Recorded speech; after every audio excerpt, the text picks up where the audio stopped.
Assalamu alaikum wa rahmatullah wa barakatuh. Paix sur ceux qui suivent la guidée.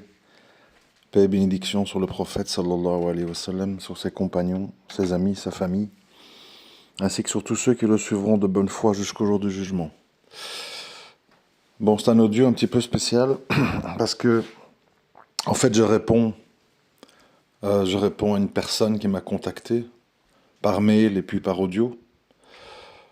Qui m'a fait quand même l'honneur, je lui dis qu'il m'a fait l'honneur de me parler à cœur ouvert, sans tabou, sans faux semblant, sans hypocrisie, ce que je valorise beaucoup. Tellement de gens dans nos vies viennent vers nous en jouant des rôles, en étant un peu ce qu'on appelle des imposteurs, que ça fait plaisir. Ça fait plaisir dans le sens que c'est encourageant de voir qu'il existe encore des gens qui s'ouvrent et se montrent tels qu'ils sont, avec leurs qualités et leurs défauts, leurs faiblesses, parfois leurs péchés, sans chercher à jouer des jeux ou à escroquer celui qui donne de son temps pour écouter ou lire. Donc déjà, je voulais remercier ce frère pour son honnêteté. Alors je réponds par audio pour tout le monde. Pourquoi ? Bien sûr, je ne vais pas révéler des éléments qui pourraient reconnaître ce frère, surtout que c'est quelqu'un d'un petit peu connu. Mais je le fais pourquoi ? Parce que j'estime que la situation dans laquelle il est, ça doit être le cas de beaucoup d'entre vous, certainement. Et donc je me dis, c'est d'utilité publique. Voilà pourquoi. Mais bien sûr, le but n'est pas de désigner des gens ou donner des éléments qui pourraient faire qu'on le reconnaisse. Qu'Allah m'en préserve. Alors, par où commencer ? D'abord, c'est une personne, comme pas mal d'entre vous, qui a été touchée par un audio qui date de 2018, je crois. 2018, si ma mémoire est bonne. Qui s'intitulait « Confidence d'un HPE ». Vous pouvez le retrouver dans la recherche sur le site YouTube. Éventuellement, si je m'en souviens, je mettrai le lien en commentaire. C'est une vidéo qui date d'il y a 6 ans, ouais, quand même. Audio, pardon. Alors bon, c'est vrai qu'aujourd'hui, moi j'utilise plus trop, 6 ans après, j'utilise plus trop le mot HPE, parce que bon, finalement, c'est pas un mot très religieux. C'est un mot qui a été choisi par des non-musulmans pour désigner ce que certains d'entre nous sont.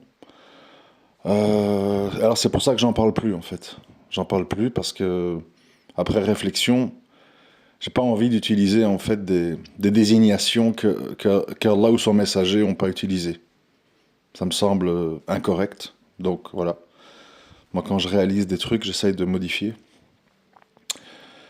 Et je préfère parler de tout ce que je parle depuis le passé proche, c'est-à-dire les adamiques, les étrangers, les sincères, les gens vrais, les gens profonds, tout ça.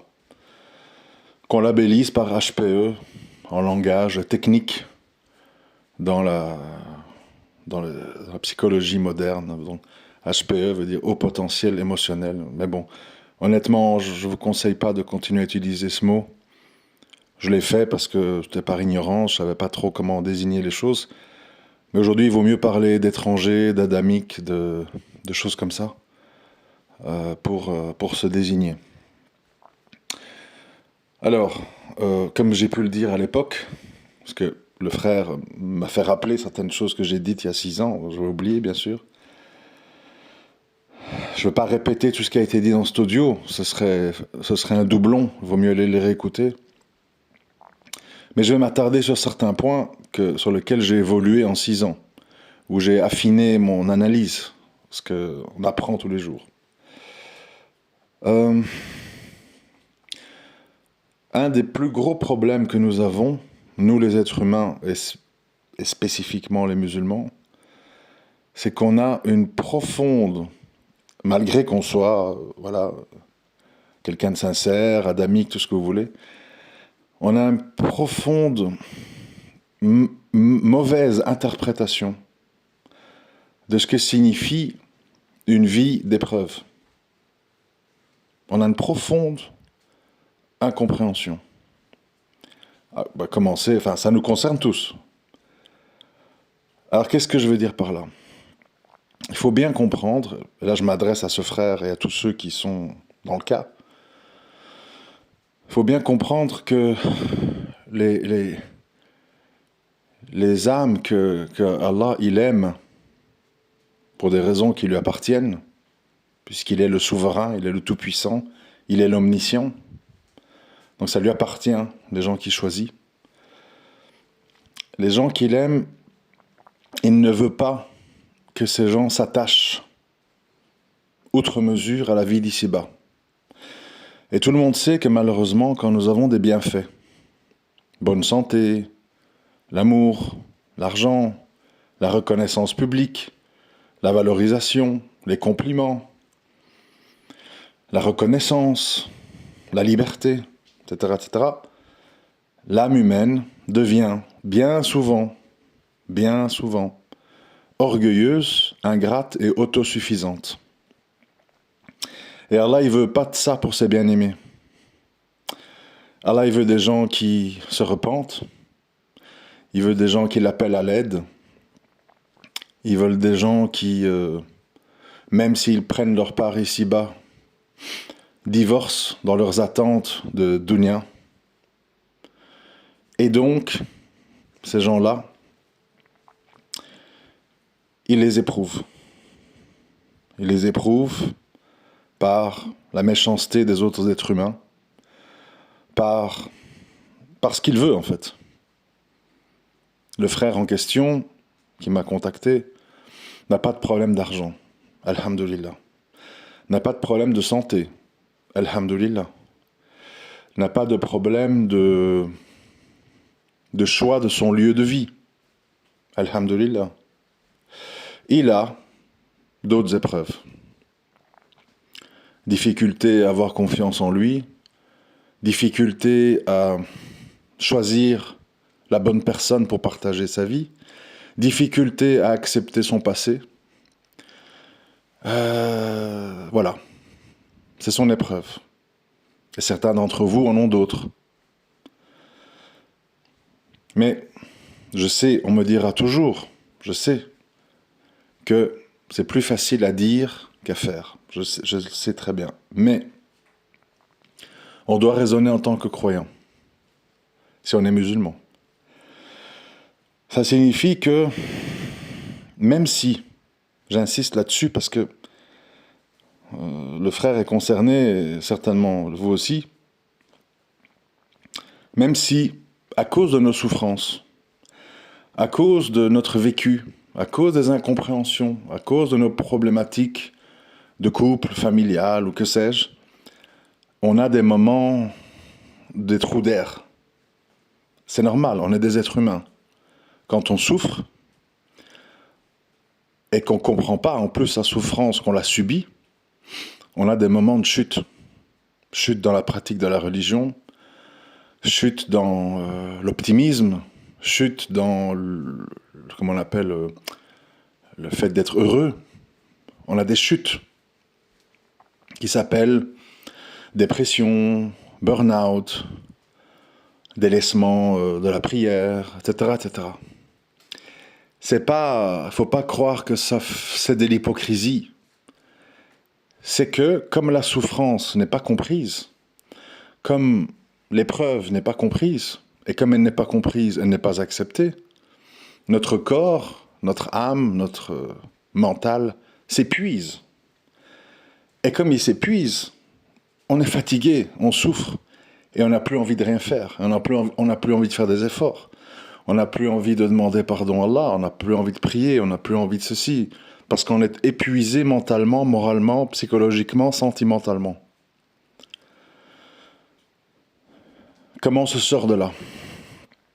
Comment on se sort de là? De plusieurs façons. Premièrement, regardez les gens qui sont pires que soi. Il y a des gens autour de vous, ils sont pas beaux, ils sont pauvres, ils sont pas mariés, ils n'ont pas d'argent, ils ont une mauvaise santé, ils sont accablés de dettes, ils sont parfois persécutés par les services sociaux, la justice, rejetés par leur famille, moqués. Ils dorment sous des ponts, ils dorment sur des bancs, ils sont dans des salles de transit d'aéroport, ils se cachent dans des camions pour aller en Angleterre, ils doivent voler pour manger, etc., etc., etc. Tout ça, ça existe, c'est pas des fantasmes. Ces gens sont là, autour de nous. Donc déjà, relativiser sa situation. Je peux vous assurer que la plupart d'entre nous, si on commence à exposer notre passé, notre enfance, nos petites misères, on a tous des bonnes raisons de dire « Je comprends pas pourquoi je vis tout ça, je comprends pas pourquoi je suis éprouvé, et pourtant j'ai fait ci, et pourtant j'ai fait ça. » Subhanallah. Le prophète sallallahu alayhi wa sallam, l'homme de confiance, le véridique, celui qui ne ment pas, celui à qui on peut confier des secrets, des biens, choisi par Allah, choisi par une femme parfaite, Khadija, qui était donc un être humain d'une autre envergure que nous. Regardez par quoi il est passé. Les moqueries, l'exil, la perte de tous ses enfants mâles, le décès de sa femme, les razawats, les manques d'argent, les manques nutritionnels, la rébellion de ces femmes qui n'étaient pas contentes du partage du butin, des trahisons de tribus avec qui des pactes avaient été conclus, le sir qu'il a subi, etc., etc. À un moment donné, il faut se poser des questions. Pourquoi Allah il va éprouver celui qu'il a choisi et qui est le meilleur des hommes de cette façon-là? Et nous, qui sommes-nous pour ne pas être éprouvés?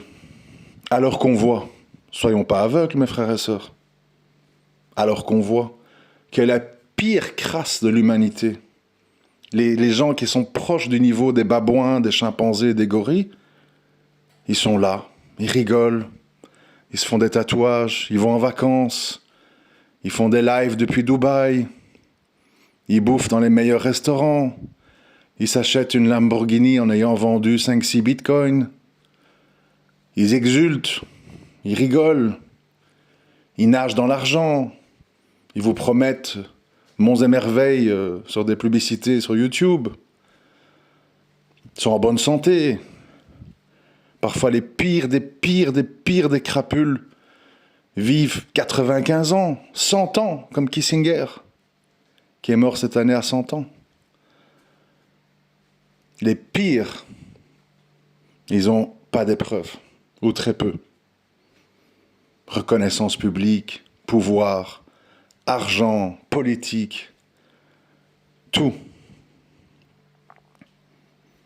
Donc il faut méditer là-dessus. Il faut méditer.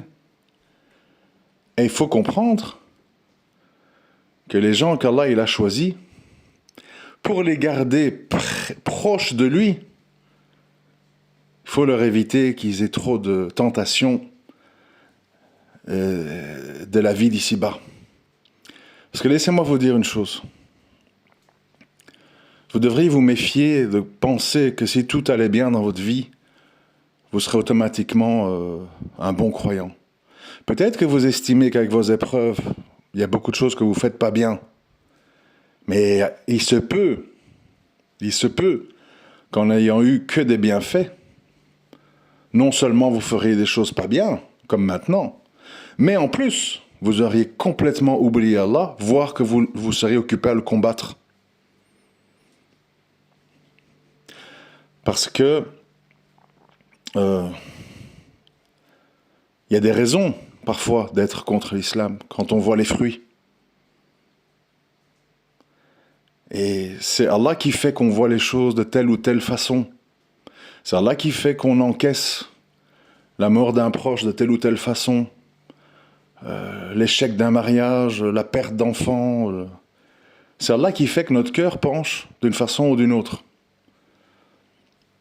Et il se peut que si vous n'auriez pas été éprouvé, vous seriez aujourd'hui un arrogant orgueilleux qui dit « Je suis un singe évolué, j'ai tout ce que j'ai, je le mérite, je l'ai gagné à la sueur de mon front, et j'ai fait des hautes études, et j'ai fait ceci, et j'ai fait cela, alors que le Créateur des cieux et de l'univers, il peut enlever votre ouïe, vos yeux, il peut vous paralyser, il peut vous donner une maladie incurable en une fraction de seconde. Une fraction de seconde, mes frères et sœurs. Tu reçois un texto, tu es au volant, tu lis, tu ne regardes pas la route, bam, un camion sur toi. Et tu es en chaise roulante. C'est pas autre chose. Donc, c'est pas mon style de faire le donneur de leçons parce que moi-même j'ai mes trous d'air, moi-même j'ai mes manquements, moi-même j'ai mes péchés. Je dis juste attention de ne pas se délecter dans la position de victime. J'ai subi ça, j'ai subi ci. Tout est grave. Tout est grave. Je m'explique. Peut-être certains d'entre vous ont perdu un enfant en bas âge, dans un accident, une maladie incurable. Et il dit, c'est pas juste, on a eu tellement de mal à voir cet enfant, il était innocent. D'accord. Et vous souffrez de cette épreuve.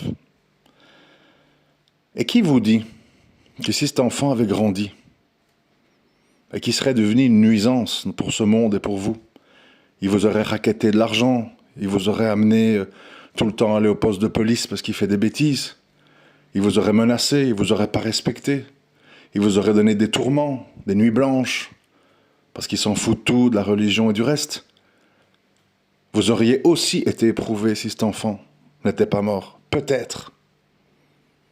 Mais, nous les êtres humains, comment on fonctionne? On dit, si mon fils n'était pas mort, si mes parents n'avaient pas divorcé, si cette fille ou cet homme n'aurait pas été infidèle, tout aurait été bien dans ma vie. Mais en fait, tu n'en sais rien. Tu n'en sais absolument rien. Peut-être c'est une grande rahma que cet homme un jour t'a quitté en laissant une lettre sur la table. Peut-être c'est la grande chance de ta vie qu'Allah t'a donnée. S'il serait resté, tu aurais peut-être perdu ta religion, tu aurais fait des péchés, comme tu aurais eu des enfants avec lui, tu n'aurais pas osé franchir le pas de tout casser, et tu aurais dégringolé dans ta vie. N'imaginez pas, ne tombez pas dans ce piège satanique qui est de réécrire le scénario à votre façon, en pensant que votre façon automatiquement aurait été préférable pour vous que le scénario qu'Allah il a choisi pour vous. Ça, c'est du pur waswas shaitan. Je vais mettre aussi en commentaire un lien vers un cours sur l'acceptation du destin. J'espère que je ne vais pas oublier. Il vient d'être publié hier, c'était assez percutant. Donc, tous ceux dont ce frère souffre,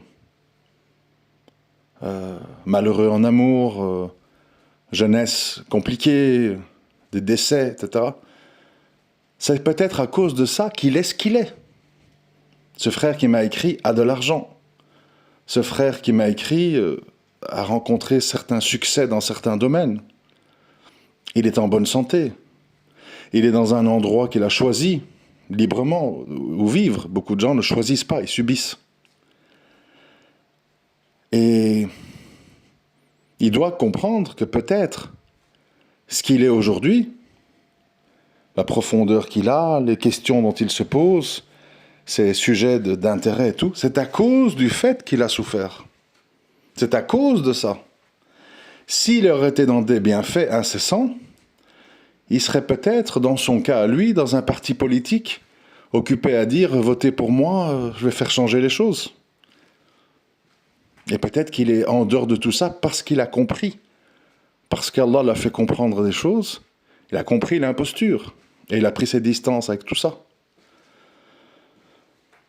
Donc,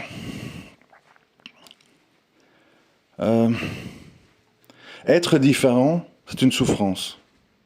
Bien sûr, être dans la norme, c'est tellement plus facile. Rigoler des mêmes choses que les autres, c'est tellement plus facile.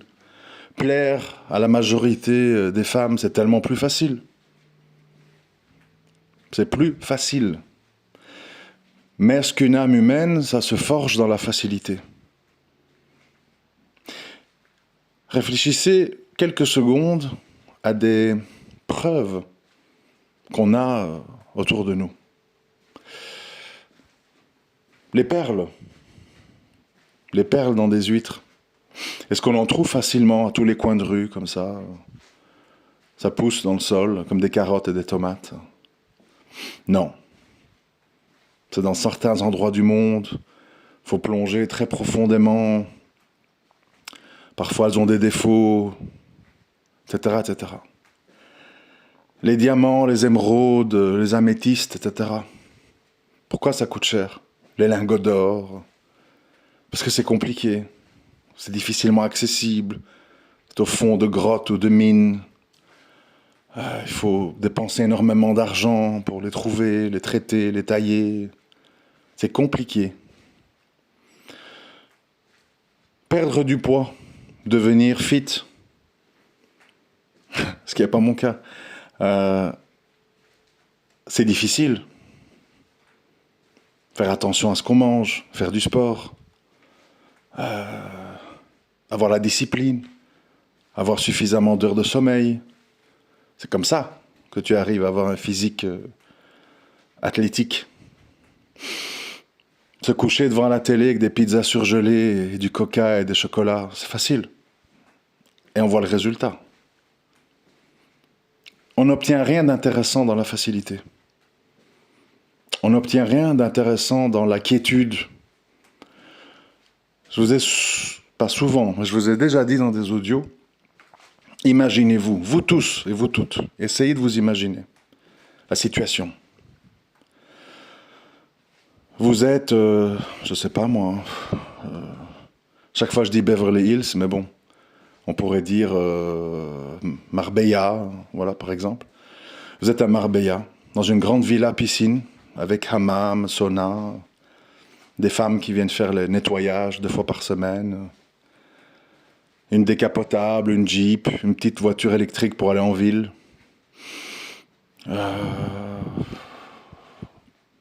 Vous avez un cuisinier qui vous fait des plats, télévision dans chaque pièce, salle de bain moderne avec tous les trucs à jet d'eau, jacuzzi, en veux-tu, en voilà. Voilà. Je vous le donne là, maintenant, tout de suite. Vous rentrez là. Vous allez me dire, comme toutes les petites filles des téléréalités, des influenceuses, « Ouah, génial, oh, t'as vu, oh là là, ouah, c'est super, bon. » D'accord. 1 jour, 2 jours, 3 jours, 4, 5, 6, 7 jours. Et puis après, l'âme humaine commence à... Bon, ok, et maintenant quoi? T'es là, tu tournes dans ta vie là, tu tournes. Tu sautes dans la piscine, tu vas un peu au jacuzzi, tu vois un match de foot à la télé, tu pars faire du shopping, tu reviens, t'essayes tes nouvelles chaussures, tu ranges tes nouveaux achats dans ton dressing, tu vas te maquiller... Et puis après quoi? Après quoi? Comment tu vas te sentir? Oui, maintenant je fais quoi? C'est quoi le sens de ma vie? J'ai tout, bon. Je suis en bonne santé, je vois bien, j'entends bien. Je suis mignonne, je suis mignon, je suis musclé. J'ai la voiture de mes rêves. J'ai la villa de mes rêves. Oui, et puis quoi? Après, soit vous allez vous rendre compte que, en fait, c'est pas ça qui fait le bonheur. Soit vous allez dans une fuite en avant à la recherche de nouveaux plaisirs. Ce serait comment avec des filles mineures? Et tiens, et avoir des relations sexuelles après avoir sniffé de la coke, c'est peut-être sympa. Ah, et si je fais ci, et si je fais ça, je vais faire une croisière, je vais faire du parachute, ah, je vais faire du deltaplane, je vais faire de la plongée sous-marine. Tu vois, tu vas être dans la recherche de nouveaux shoots. Pour pas voir la réalité, c'est que qu'est-ce que je fais là, d'où je viens, où je vais. Est-ce que je vais être jugé ce qu'il y a un créateur? S'il y a un créateur, ça implique quoi? Pour éviter de penser à ça, tu vas tout le temps chercher des amusements, des nouveaux trucs, des nouvelles envies d'achat. Il sort quand l'iPhone 16 là? J'ai le 15 depuis 15 jours, c'est bon, j'ai fait le tour. C'est quand le suivant? Ah, le championnat de foot c'est terminé, oh là là, je dois attendre 4 mois pour que ça reprenne. Allez, pour m'amuser un peu, je vais faire des paris sportifs, comme ça je vais m'exciter devant les matchs. Tu vas chercher des manières de t'exciter, de te donner envie, de continuer à avoir envie. Et c'est pour mieux masquer, en fait, le vide intersidéral dans lequel tu es. Et Allah, il veut pas ça pour les gens qu'il aime. Parce qu'Allah, il sait, puisqu'il est l'omniscient, il sait que ça mène à rien. Ça mène à rien d'autre qu'à la stagnation, à l'insouciance, à l'orgueil, au consumérisme, à l'individualisme, à l'autosuffisance, à la fuite en avant. Et souvent, ça se termine dans les plaisirs défendus, avec Epstein, avec tous les politiciens. Ils prennent des gamines, et puis des gamins, et puis des trucs, et puis les homos, et puis les bisexuels. Ils ne savent plus quoi inventer, en fait. Ils testent tout, ils goûtent à tout. C'est pour cacher le vide dans lequel ils sont, qui ne peut jamais être comblé par l'argent, le plaisir. Un petit temps, c'est comme la drogue, c'est la même chose. La drogue, c'est la première fois que tu en prends, que tu as le grand effet. Waouh, je me sens bien avec de l'héroïne. Deuxième fois, déjà un peu moins. Troisième fois, beaucoup moins. Quatrième fois, tu en prends pour pas te sentir mal, parce que si tu n'as pas ta dose, tu trembles, tu as des sueurs et tu te frappes ou je ne sais pas quoi. C'est ça le piège de cette dunya. Dans cette dunya, les choses qui nous font plaisir, ça dure pas longtemps. Et après, on en devient esclave. On a besoin de notre dose.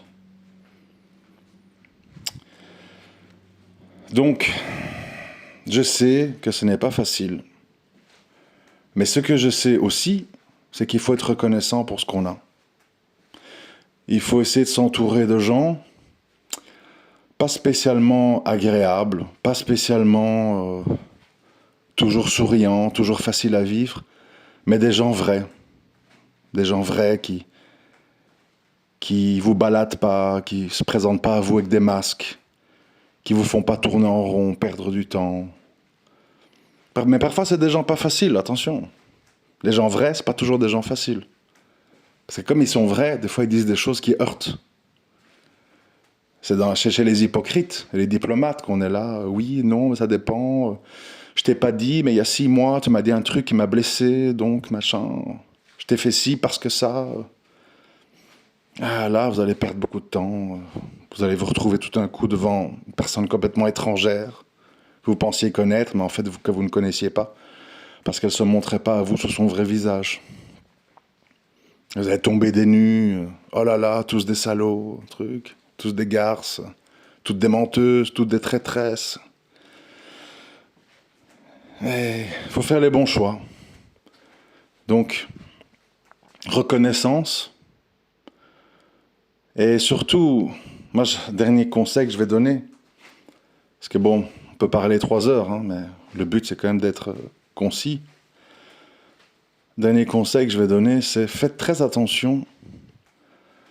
Faites très attention de ne pas faire du commerce avec Allah. Mauvais commerce. Je m'explique. Si tu me donnes ce que je veux, si ça se passe comme je veux, alors peut-être je vais commencer à t'obéir. Peut-être. Attention, parce qu'on a souvent eu le cas en islam où les gens disaient on en a marre de manger des oignons, des trucs. Peux-tu nous faire descendre une table garnie? Peux-tu nous montrer des miracles? On dit d'accord. Mais si je te les donne, tu vas obéir après? Tu vas venir combattre les géants? Ou tu vas me dire va toi et ton Dieu?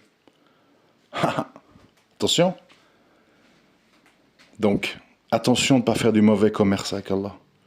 Parce que s'il accepte ce jeu avec vous, ça peut se retourner contre vous. Si tu dis, Ya Allah, si tu me donnes une femme qui me plaît, qui me comble, etc., je ferai tout. Et le ramadan, et la prière, et zakat, et visiter les personnes malades, etc. Attention qu'il ne vous le donne pas, et qu'après vous ne faites pas. Attention. Le conseil que je donne, c'est donner un maximum de droits à Allah et adorez-le en toutes circonstances, bonnes ou mauvaises, qui vous plaisent ou vous déplaisent. Pas avec des conditions. Pas avec des conditions. Nous ne sommes pas en position de demander des conditions à Allah. Nous ne sommes rien. Nous sommes ses créatures, nous sommes complètement gouvernés par nos instincts. On a le libre arbitre, mais souvent parasités par plein de choses. Nos peurs, nos attirances, nos souvenirs, nos blessures, nos fantasmes, nos projections dans l'avenir. Et donc, on n'est pas toujours bien placé pour faire les bons choix. Ça, c'est important. Faites pas du mauvais commerce avec Allah. Donnez-lui ses droits dans les bons moments comme les mauvais. Comme on dit dans le mariage des mécréants, pour le meilleur et pour le pire. Dans la richesse et la pauvreté. Ils le disent pour le mariage, mais ils ne le disent pas pour Allah. Subhanallah.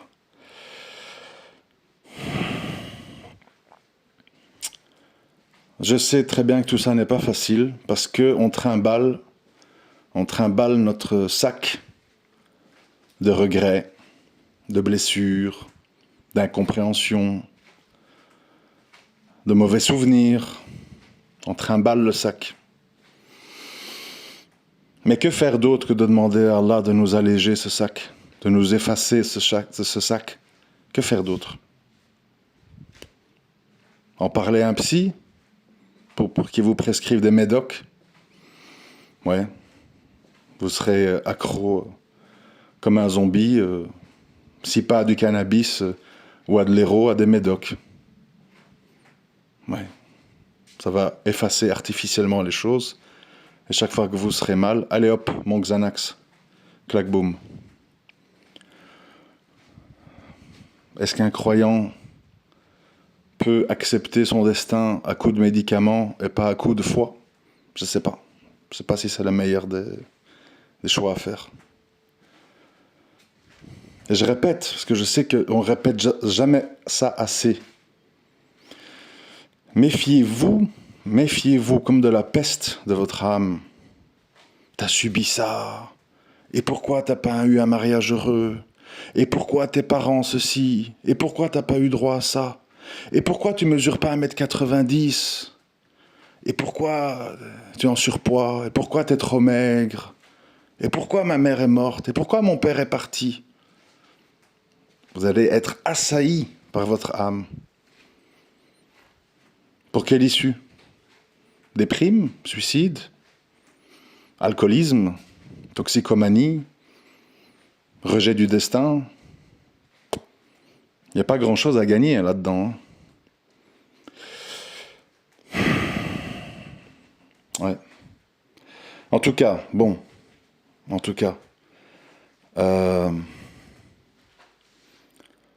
je voulais dire, vraiment pour conclure, vous n'êtes pas seul.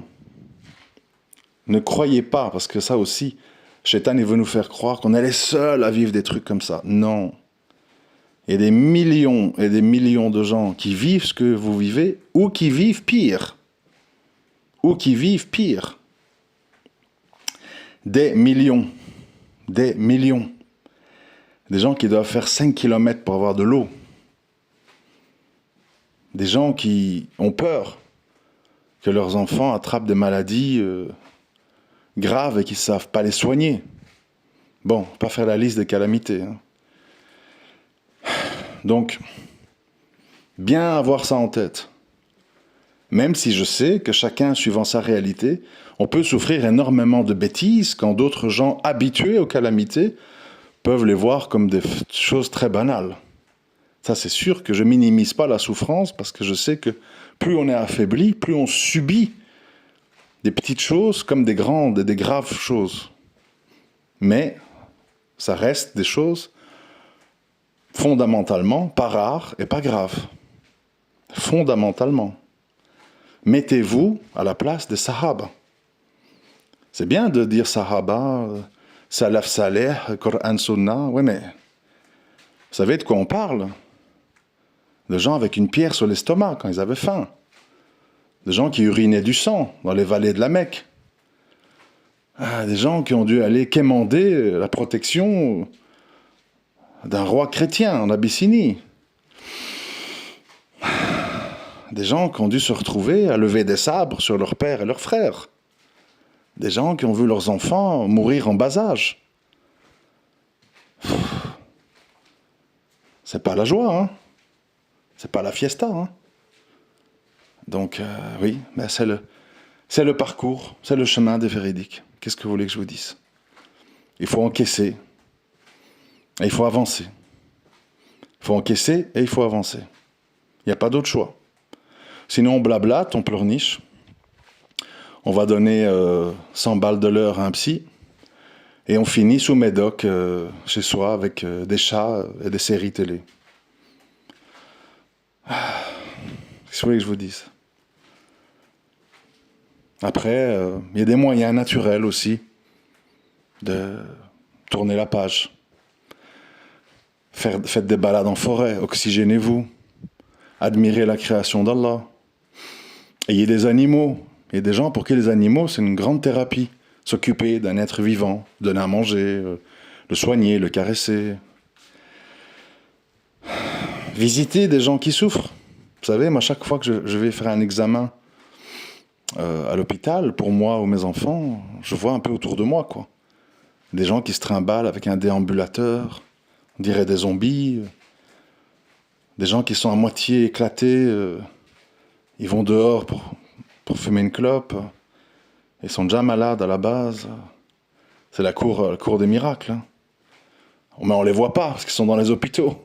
Il faut aller à l'hôpital pour les voir. Mais ils sont là, hein, croyez-moi bien. Les homes pour vieux. J'en ai visité par le passé, moins récemment. Des gens qui regardent dans le vide par la fenêtre. Aucune visite de leur famille. Maltraités par des infirmières parce qu'ils font dans leurs pantalons. Qui voudraient mourir, mais qui ne meurent pas parce qu'on les maintient à coups de médoc et d'opération. Parce que plus ils restent vivants, plus ils payent leur chambre, 1500 balles par mois. C'est pas joli la vie, vous savez. C'est pas joli. Donc si vous avez quelques belles choses dans votre vie, focalisez-vous là-dessus et remerciez Allah. Vraiment. Ne prenez pas cet audio pour un truc, je fais le gendarme, je fais le donneur de leçons, parce que moi je suis au milieu de la tempête avec vous. Mais je suis obligé de vous dire la vérité. Je ne vais pas être dans la condescendance. Oui, mon frère, je te comprends. Oh là là, c'est terrible. Ça sert à rien. C'est les hypocrites qui font ça. Comme les gens là qui viennent aux enterrements, on voit dans les films. Sincères condoléances. Oh, RIP, repose in peace. Alors qu'ils s'en foutent en fait. Tu vois. Moi, j'ai pas le temps pour les jeux, les hypocrisies, les mensonges, les mondanités.